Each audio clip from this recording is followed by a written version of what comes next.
Hello, hello, hello. Happy Thursday. I hope everybody's having a great day.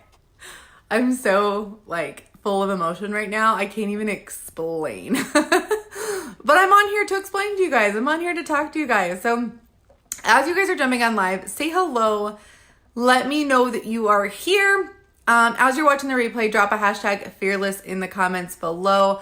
I just want to thank all of you guys for always supporting me, for always being there for me, and just sticking around. I show up in this space on the internet and people support me. It's the craziest thing ever. I know I talk a lot about the haters and not listening to those people, but on the other end, I don't feel like I talk enough about the people that actually do support me. And I am so thankful for the people that support me. So you guys, if you're new here, hi, my name is Ashley. I am a former health and fitness coach turned into a women's confidence coach.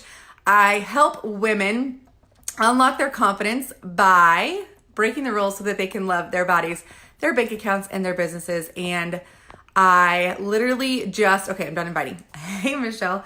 Today is a crazy day.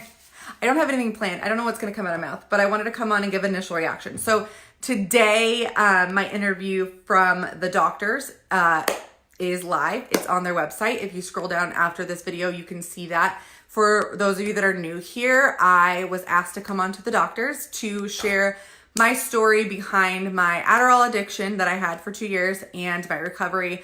And I did that back in October. They flew me to LA. I went there. And then today it is finally live, which it feels like it was so long ago that I went there. And I spoke with them, but I am having all of the emotions today. I am feeling all the feels. I'm definitely very anxious. I feel excited. I feel proud. I feel oh my gosh, here come the haters again. I feel oh my gosh, people are going to see a part of my life that they never saw or never heard me talk about before. And so it's a very, I probably don't even need this pre-workout, you guys. I'm drinking this pre-workout, getting ready to work out, and I probably don't need it.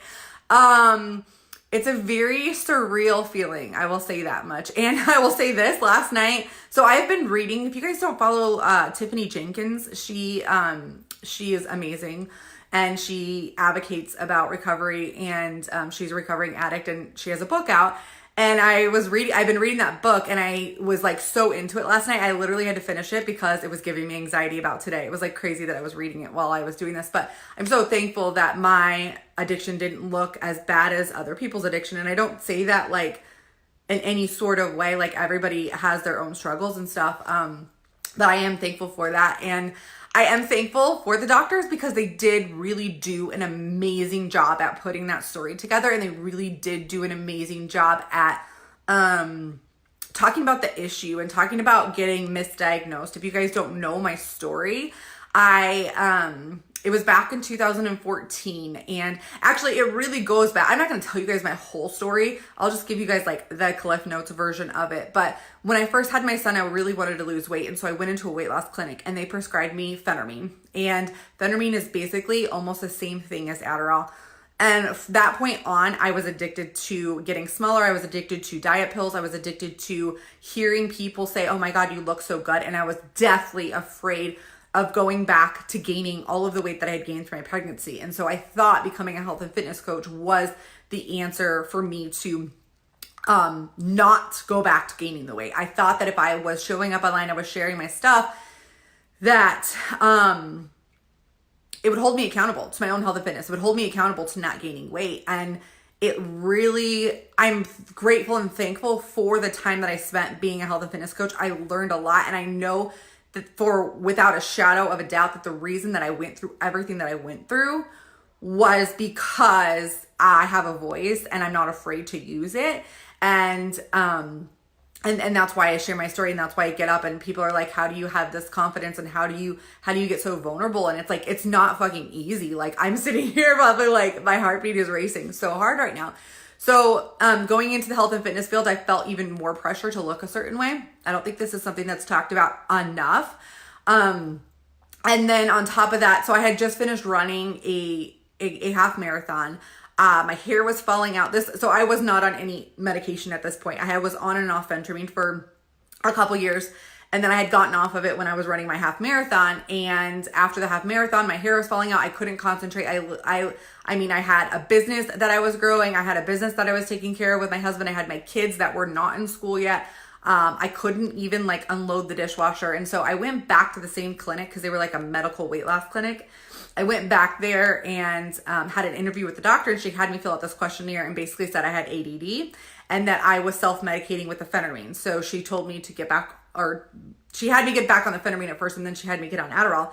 And that was like the end of the happy days. She didn't do any blood work. She didn't do anything like that. And I ended up severely addicted to it. It's not anybody's fault but my own. I'm going to say that first and foremost. Like, I take full responsibility for my addiction. Like, it's nobody else's but my own. Yeah, doctor wrote it. Yeah, doctor didn't see through it. Every time I would come in and say I lost a script and she'd write me a new one. I mean, I was literally going through 30 pills in less than 14 days.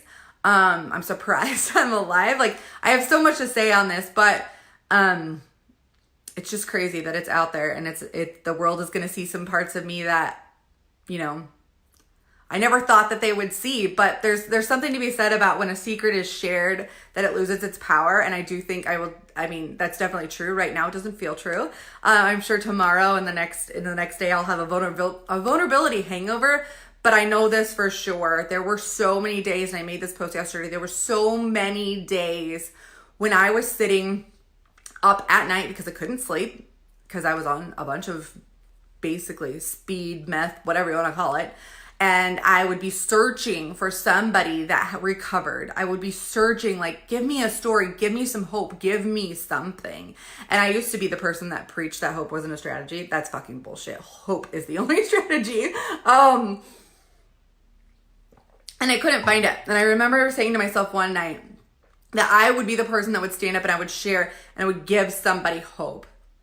And like, over the past couple of months, like, that's what's happened. And it's so crazy to me that this is what's happened. Like, never did I think in the days where I was laying in bed dying, couldn't even go pick up my kids from school, that I would be sharing this story of recovery, that I'd be sharing that, like, there is a light at the end of the tunnel, and I'd be sharing how, like, dangerous this drug really is. I just think that it is very overlooked. I don't think that there's enough that goes behind writing the script, and it's just crazy to me to think about this. And it's crazy to me that we give this to our kids. I understand, you guys. I know I'm going to have people come at me and be like, you're making it harder for me to get my prescription. I'm glad I'm making it harder for you to get your prescription, because I want you to take a good look at, is this really necessary? Because it's not me that's making this harder. It's the doctors that are writing this out, making this harder. It's the people who are abusing this drug. Yeah, okay, that was me at a point, right? But I just can't imagine, like, having one of my children on this drug. It's insane. It's insane what it does to you. And I have a lot of people who are like coming at me right now because I'm very anti-diet and I'm very anti-intentional weight loss at this moment. And I don't think that they see the bigger picture every single day. And when you are looking at these people online and you are seeing them throw up their highlight reel, you don't see what's behind there, no matter what. And you always have to take everything that you see on the internet with a grain of salt. When I was posting my before and after pictures from when I was using, I was barely working out, I was barely eating, but I was sharing that this is what was working for me. And I think I know in the health and fitness industry, because more and more people are coming out and talking about it now, which I'm so grateful for, that this is what's happening. There is so much pressure on you, and I applaud. I have some women in my life who are amazing, who are in the health and fitness industry, and they go against the grain, and I'm like so grateful for them. But there's a huge part of it where people aren't talking about what's going on. People aren't saying what they're doing behind the scenes in order to get these results, and they're not talking about how their life was ruined, and they're not talking about how they're so obsessed with food that they can't, have memories with their kids or go do things. And this all started for me because of that, because of diet culture, because of wanting to look a certain way, because I got myself into an industry. Again, I will take full responsibility for all of it, but because I got into an industry where it was like you felt so much pressure get the results, get the results. This is a new program out. Try this program. I don't want to talk bad about this company because I don't really think that I don't think they realize this is what's happening. In fact, I still have friends that are a part of that and are building that business. I mean, I'm still a part of it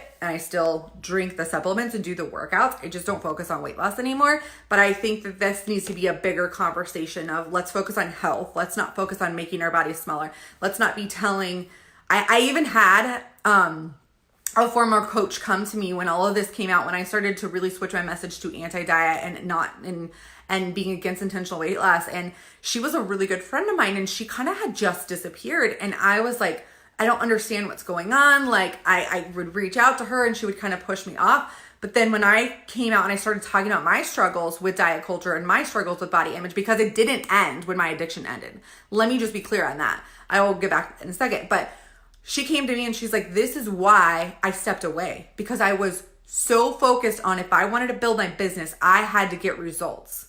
And at what point do you stop getting results? And what point can you just fucking be happy with the way that your body looks? Like that was not the case in the environment that I was in. And a lot of people are struggling to see why I pivoted and why I am so against diet and why I am so against diet culture. And it's because it ruins fucking people's lives. Like it literally ruins people's lives. Eating disorders is the number one mental illness, the number one deadly mental illness. Think about that. Eating disorders, not addiction. It could lead to addiction because clearly that's what happened. And my body image issues, my disordered eating, my everything did not end when I stopped taking Adderall. And in fact, it probably caused me to get a little bit more obsessed, because when I came off the Adderall, I gained like 20 pounds in like 3 weeks, or I don't know, felt like 3 weeks. It was probably like 6 weeks. And I'm in this space of you need to look a certain way. You need to get results. You need to do this. And I, honest to God, really feel like the reason that I pivoted my business and I've pivoted my message and I've pivoted my beliefs around health, around weight loss, around diet, is because I felt like if I didn't, I would go right back to where I was. I would go right back to, oh, you know what? Let's just go get some phentermine. Oh, you know what? You know what? I'm really having these symptoms again. I bet I could take Adderall and I'd be fine. Like this is the way that people with addictions think. And I know that this is not the case for everybody, but I'm not going to stop using my voice. I'm not going to stop speaking out against diet culture. I am not going to stop speaking out against intentional weight loss and diets in general. Like I'm not going to stop. Yesterday I really had I know this is going like a different way and I didn't really know what I was going to say when I jumped on here, but yesterday I was having these feelings of, should I stop talking about this? Should I stop sharing about this? Because I get pushback, I get backlash, I get people that are triggered. And guess what? I was fucking triggered too. When I was seeing people who weren't following diets and who were allowing themselves to gain weight and just be and just live. Like I was fucking triggered by that too. Like that's unhealthy. That's bullshit. It's not unhealthy. And yesterday I just was feeling a lot of pressure around sharing and stuff. And now the pressure is really going to be on because I'm talking about even more addiction now. But I was feeling a lot of pressure and I was like, you know what, how much easier would it be for me just to step away? And then this morning when that story came out, I said, no, I can't step away. This is why I can't step away, because it needs to be talked about. The conversation, and I'm so excited. I'm going to be on an interview on a podcast today of somebody that is a body image coach that I look up to very much. Her name is Lily Nicole. Of course, I'll be sharing that. But the conversation needs to change.